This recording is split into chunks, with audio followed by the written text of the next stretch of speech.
been quite a while since we've been live, so happy to have a live edition of Breaking into Cybersecurity today with Kirk.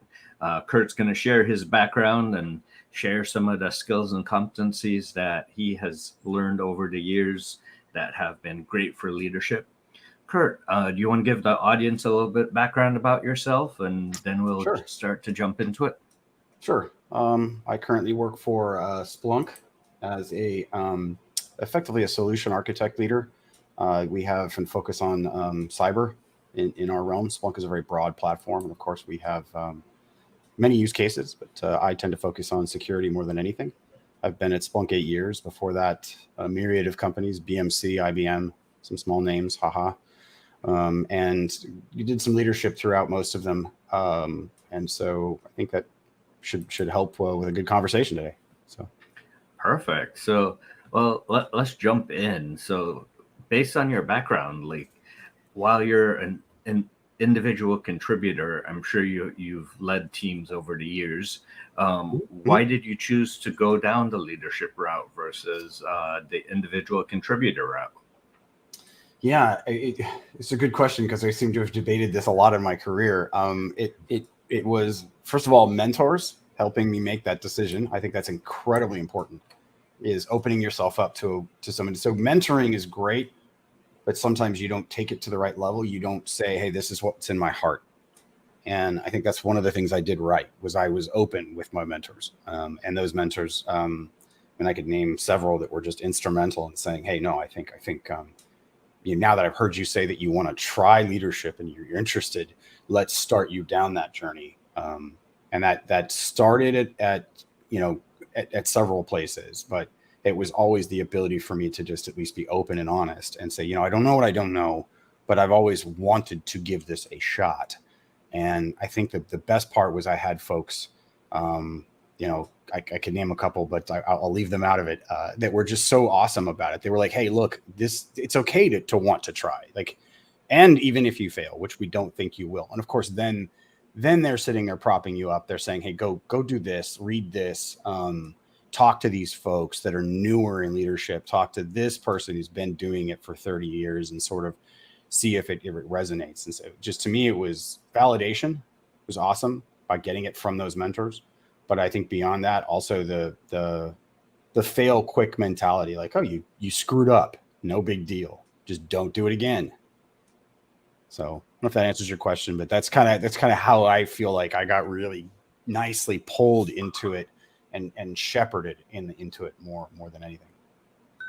It does. And for folks that might not understand some of the ways that a solution architect might work, or the role that you do, let's dig into that for a little bit, because I think often people just see that as an individual contributor role, but it's really a leader through influence. And we'll talk about that skill a little bit later, but describe what your role is.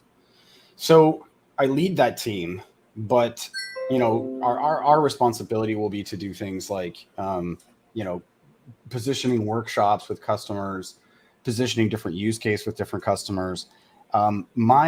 Where mine separates is I'll sometimes lead those workshops myself, but more where I get involved is the planning phase, right? So have you thought of this? Have you thought of that?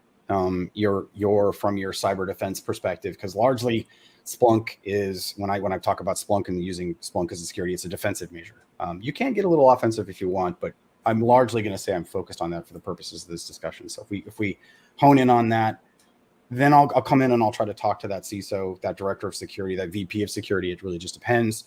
And then try to paint a vision. Like, this is how we get there. So if we're here and I want to get to here, let's talk to you about what that journey looks like, right? And that could be, it's largely going to be, of course, focused on that customer. And that's, there's a lot of similarities between different cyber strategies. But to me, you have to make sure that you're doing the right thing for the business, so that eventually, if I'm talking to the CISO, even easier, and so that she can go back and say, look at this win that we've just had. Let's talk about the next phase for us to get even more proactive with this type of, let's say, alerting or protective measure or whatever. And so what I feel like I do is try to generate that conversation at the higher level, and then let the team come in the let's say lower level. This is not, there's no high low. It doesn't mean negative or positive or negative or good in this case. What it means is simply just, trying to shepherd the team before, and so maybe pave the road, if you will. Sounds like you're delegating some of the aspects to different members of the team, and you take on different aspects. Sure. So what would you rate your comfort level with the skill of delegation, and why is it such an important skill for leadership? Ooh, that's a really good one. I can give you a funny answer. I sucked at it when I first started leading. I felt like my job was to be the one that would take on, say, the worst case scenario, or take the brunt of a message back to the team. And so delegation quickly became, I did it wrong. And again, this goes back to that safe space, if you will, that I described earlier, of just having great mentors and going, yes, so what? You screwed up.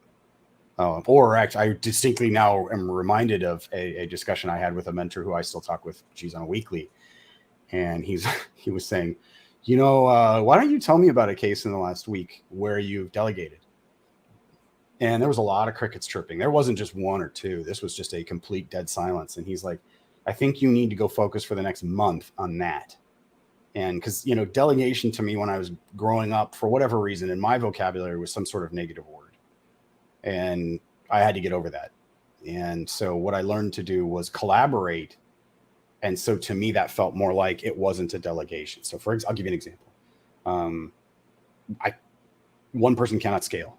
And so, the end is, and by the way, there are folks on my team that are a heck of a lot better I'll just use the general term cyber than I am.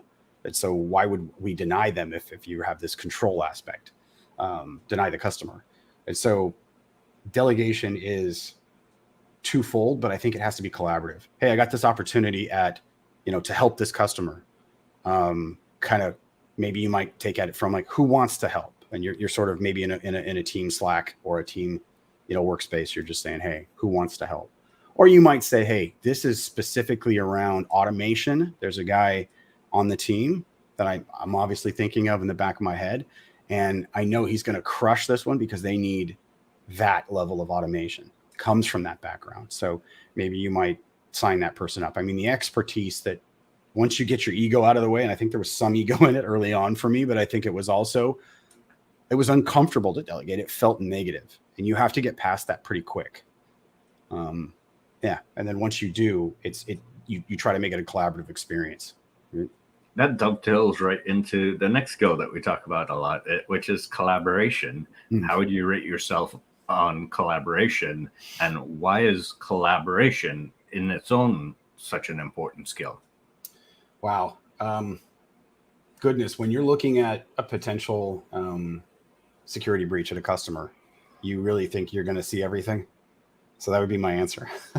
And obviously I'm saying it for fun, but I think collaboration, to answer your first question, I think I'm pretty good at it. And the reason why is I like making decisions.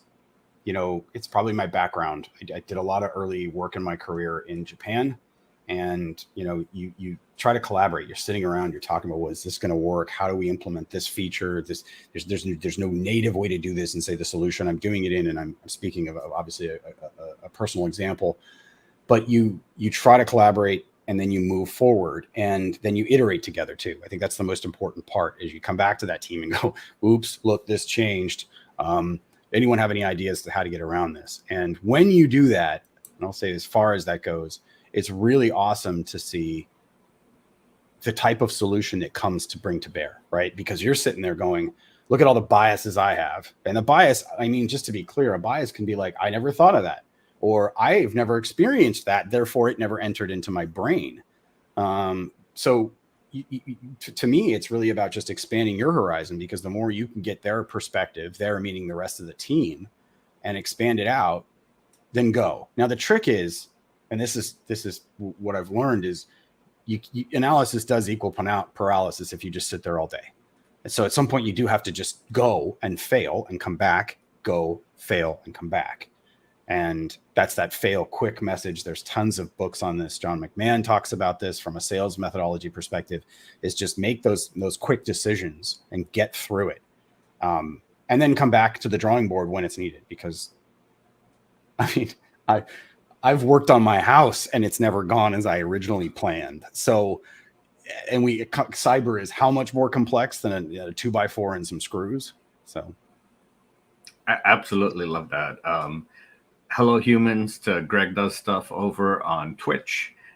We are streaming live on Twitch, YouTube, and LinkedIn right now. So feel free to send in your questions. What I would say is I love that fail quick, but also we all have different biases and different backgrounds. And really, we only get better together. And that comes through collaboration. Now, one of the things that really struck me when I first met you was the way that you communicate. We were both at a conference, we were leading a panel, and the way that you communicated with the attendees and the other panelists was just spot on and so crisp, which is what got me to invite you here. So tell us about why communication is such a important skill. Man, times have changed. They say communicate. I don't think over communication is a negative word. I really don't. I think, well, it could be if you're sitting there telling your kids to, do something over and over. Eventually it's going to feel negative, but that's more frustration. I'm speaking from a recent experience. I have 3 younger kids. So, so I think it's important because it in times of change, for example, which we live in change. I mean, cyber is the definition of change. And if you could machine learning is with the advent of AI and the formality around it is just going to make things even more complex. And every time there's a technology advent, it increases the threat vector. It increases the complexity around which you have to think. And I think that's why communication is so important. It could be as simple as sharing articles. It could be as simple as thought sharing, but it really helps when you're dealing with a critical problem. I can think of one where we were helping a customer in a very serious situation with a potential threat, and they called and said, "Hey, could you help?" And that's not really, what we do on a daily, but we of course wanted to help.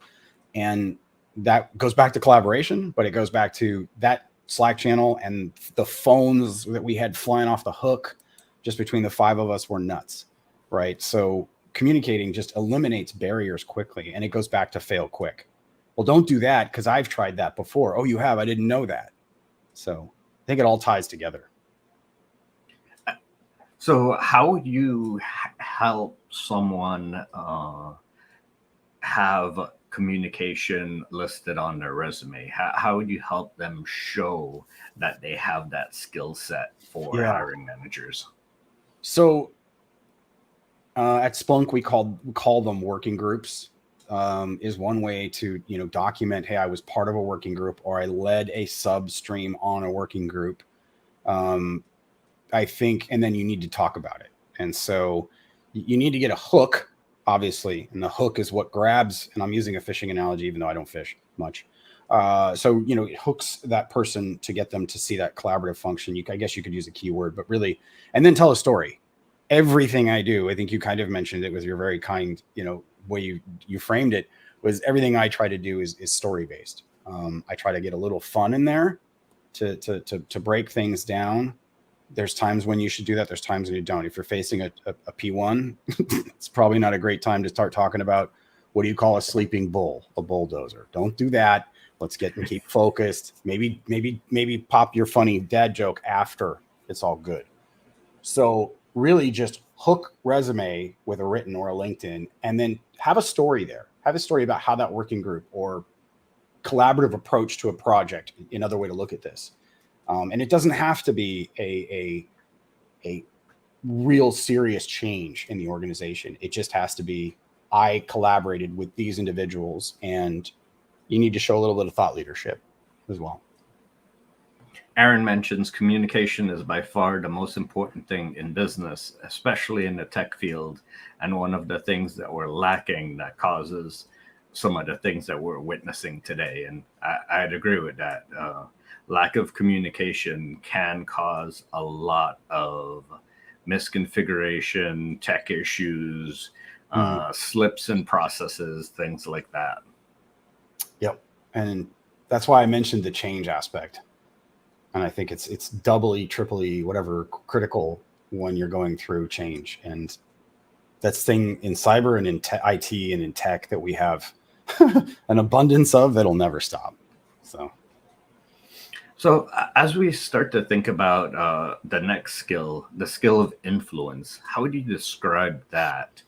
And which is separate from sales, which you do, but Sure. how would you describe influence, and how is it needed so badly in this field? Man, I think influence goes to and ties directly to reputation. I think you need to do things that better that reputation. I would describe your podcast as one of them. Even being honored to come in and chat with you on this. It's just so everyone hears this. When we originally met, it was May, and it took us this long to schedule it with both of our wacky schedules. So I'm really happy to do it. But I think you have to build a reputation up, or the influence up. And I think what that means is I'm not saying you have to have like a walk into a room and everyone goes, that is so-and-so, therefore I must listen. No, that's awesome if you can do that, and more power to you.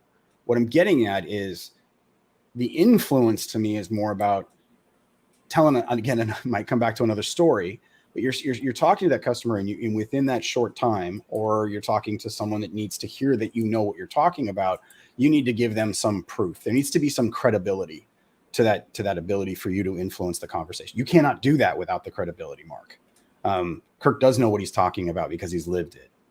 Kirk does know what he's talking about because, he's referencing another customer that went through this, right? That's a very similar situation and is being very prescriptive for me. So that influence comes from your credibility. And if you don't have any, you need to think about how you can build it in short order to make sure that, when I say short order, that depends, of course, but you want to build it pretty quick. If you're doing a panel, as you referenced, you want to come in and start talking about, and it is important to say, I used to do this. This is my history. Keep it succinct, keep it relevant, and then remember that you have, as far as influence, you can influence any conversation, but always remember that you have 2 ears and 1 mouth, and you have 2 versus that 1 for a reason. That is so true. That is so true. And I love the point that you made, that you have to show that influence in short order to really have it come across to your audience. And giving examples, giving stories of your experience helps bring that influence across. Mm-hmm. Aaron mentions 100% back to the comment from Robin that we need to look at the expansion, and never thought that communication between hardware and software is such an important skill. So definitely that communication between hardware and software is an important skill. And then we have Sean coming on. Great insights, gentlemen. Communication and authenticity create relationship and trust and ensure the execution, and gives you the neck to go after if there's a shortfall. Well put. That's well put. Yeah. Love that you tie in reputation and credibility. Do what you say you could do, play your part, and play part of a larger initiative and teams for projects to come to fruition. That last sentence is so true. I mean, I like how you say, do what you say you can do. That is huge. It's what is the old adage of a professional services person? Over. I always screw this up. So I'm going to screw it up and you can laugh at me. Over promise and under deliver. Ha ha ha. So, always over deliver and under promise. And I think when I first heard that, I'm like, dumb kid out of college or whatever. And I'm sitting there thinking, well, that's silly. Why wouldn't you do that? And of course, that was when the world was in black and white, or pick your color. So it to me just resonates that, like, make sure that you're going the extra mile for your customer, for the project, for anything. And I think, that's why this is all totally related. Obviously, that's why you're asking these questions. It's very insightful, but I think that's why all of them relate too, because you want to make sure that you're calling those things out that maybe are potentially stuff you didn't think about 5 minutes ago. Yeah, absolutely. And one of the things that happened to me recently is I had a technician come out to my house because one of my couches that extends and contracts wasn't functioning. And I thought I did all the troubleshooting in the world. And his insight and his experience, he just comes and he's like, oh, this cable is undone. But they did it in such a way that they didn't make me feel bad about it, but they were like, yeah, sometimes this happens, and shared that experience and put it back together. And I'm like, okay, well, now I know. That's the experience that you get over time, and you have to be humble enough to also see it and experience it and not feel bad that you don't know everything. Well, and I think that you just answered every question that you've asked me. And that it really does come back to humility, right? It's just, you have to have enough humility in this world to know that you don't know everything. And it just start that way. And it goes back to the leadership conversation. How do you learn to delegate? Be humble. Ask if someone wants to do it. Now, sometimes you're going to have to assign work that's not the best. But maybe you appeal to that person. This is, to me, why the interpersonal relationship is so important, and you understand the motivation of every person on your team. Definitely agree with you there. The last skill or competency that we're going to talk about is networking. And this is what started us down this path. Right. Is that we were at a conference and we just started talking to each other and built this trust, built this relationship together. How would you describe networking in your own words, and why is it so critical? Goodness. To me, you can make fun of me. I'm an only child, so there you go. But to me, networking is building a set of folks that you can rely on, that rely on you too. It has to be a synergistic relationship. It must. And it must be a two-way street, if not multiple way, when you start really networking with multiple people. What the old saying is that when you start donating and volunteering your time, you are being selfish. And your first time you hear it, you're like, wait a minute, right? But it's so true. And so if networking is a conduit through which you're going at it from an aspect of, I want to get more out of my career, awesome. But also look at it from a perspective of, how can I help others? And until everyone, I know a lot of people that would love to go work for a philanthropic organization and be able to make nothing and just help everyone all the time. So it doesn't mean if you're not able to do that financially that you can't get something benefit out of it. So networking to me means the obvious statement of interacting with other people, but go out of your comfort zone. At that conference, there were people that normally I would chicken out and not go talk to, attorneys, CISOs. CISOs not so much, because I feel like that's okay, but CIOs, especially CEOs, very intimidating folks that have a big badge on that says CEO and then large company name, and you're a little intimidated. Try. This goes back to fail. Go have a conversation with that person, even if it's coffee tastes like weird, doesn't it? Or, whatever. Start the conversation. And that's exactly how Chris and I met. We kind of cheated. We got to see each other do their panel. I thought Chris dominated his two panels, by the way. And I don't mean dominated in a negative way. He just really commands that group and that discussion, and that you embody that, like that thought process. So networking really is communicating with people, getting an understanding, but then learning from them. And this goes back to that credibility. All of this ties together. You're younger in this world, meaning newer in your career, and you want to start getting more stories. And I do this all the time with folks that enter into, say, the more sales side of the house. I say, find a story that someone else has. Don't lie about it. Don't say it happened to you. Just relay that story, right? And then someone goes, when did that happen to you? It actually happened to my friend or my colleague on my team who has been through this. I can introduce you to them too, and they can talk about exactly how. And then if you're on Slack enough, you'll probably be able to get him on the phone. So my point is, it's all of that, and it ties very much into everything that we've already discussed, and is another foundational element of building, I think, a solid career, and something you can be proud of, right? It goes back to how storytelling has been done ages and ages. Not everyone has experienced everything, but we have shared stories. We have shared lessons learned from others. I say that's the inexpensive way of getting experience. The expensive way of getting experience is failing yourself. But the inexpensive way is learning from someone else. And hopefully you learned a lesson from them as well. Yeah, it's so well put. That's exactly what I was trying to say. Exactly. Right. Is learning through others, maybe, is another way to articulate what you said. So as we wrap up, what final advice would you give to future cybersecurity leaders? I used to think this statement was a bunch of BS, if you will. Leading does not mean that you have to lead a team. It means that you can be a thought leader.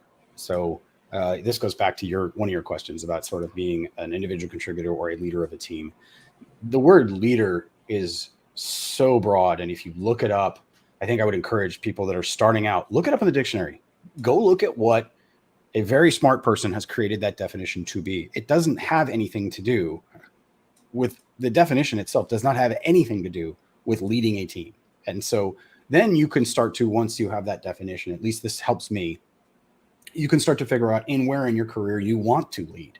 Oh my goodness, talk about doing that early on. You can really start to figure out the fun. Then you don't have to be some dude like me that was thrown into it because he thought he wanted to. You can actually be very articulate with where to position yourself for that thought leadership. It might be blue team. It might be red team. It might be the hybridization of purple team. It might be DevSecOps. You know what I mean? So it can really help you start to define what you want to do. And so where I'm headed with this is how to get started is show that leadership. There's an old adage, do the job you want before you have it. I kind of believe in that. I thought it was a dress for the job you want before you have it. Yeah, well, I'm not. So, yeah, you're right. But I would say there's nothing stopping you from leading today. If you are an individual contributor and you want that leadership, then instantiate it too. Find those mentors that I mentioned. Start telling, there is nothing wrong with saying, hey, in my future, I want to be a leader. And you will find invariably there are folks that will come out and say, I want to help you. And then latch to them, network with them. Okay, you met that person, then he or she is going to introduce you to someone else. They will introduce you to someone else. Then the next thing you know, you're going to have this network to feed off of. And then the best part is you have an excuse. You can talk to Chris and you can say, hey, dude, I want to become a leader. How do I do that? That's a good starter. And that CEO that you're afraid to talk to, I'm mentioning my earlier example. Hey, how did you get started? How did you become a CEO? Most CEOs will love to answer that question, believe it or not. I would agree with you there. Feeding off of the conference that we met at, I met another individual, Tony, and he's been shepherding me and guiding me ever since. And we've had some amazing conversations. He's introduced me to some amazing people, and here I am just shadowing him, and then I'm in the midst of a conversation of a go-to-market strategy for a company that is coming to the market, and I'm like, whoa, how did I end up in this conversation? So definitely find great leaders, find great mentors, and enjoy the path, because that's the other thing. Like, you don't want to take life too seriously. You want to enjoy it and give back to others along the way. Yeah. And I just read the comment from Robin, and great leaders like to mentor and develop more leaders. Oh, absolutely. And if you don't feel that visceral approach to wanting to help others, you may not be yet ready for leadership. And I think I say that with such trepidation because I don't believe that's true with any human being. I think in general, human beings want to do good and we want to help each other. Yeah, absolutely. But giving back, being ready to give back, and being in a mindset to give back is extremely important. Well put. Yes, I think, yeah. So it was a great comment, Robin. I didn't mean to steal your thunder there, Chris, by reading that, but I felt compelled, right? I saw it. So Absolutely. Well, Kurt, thank you for coming on. Everyone, thank you for for having me. joining us and participating in this conversation. Had a really great time on this live event. It's been a while since we've been live, so really love it. Thank you all for coming. Share with others. And if you want to come on this podcast and share your leadership advice or share your journey of breaking into cybersecurity, do reach out to me and we'll be able to schedule a time for you. Thank you all and have a great rest of your day. Thank you.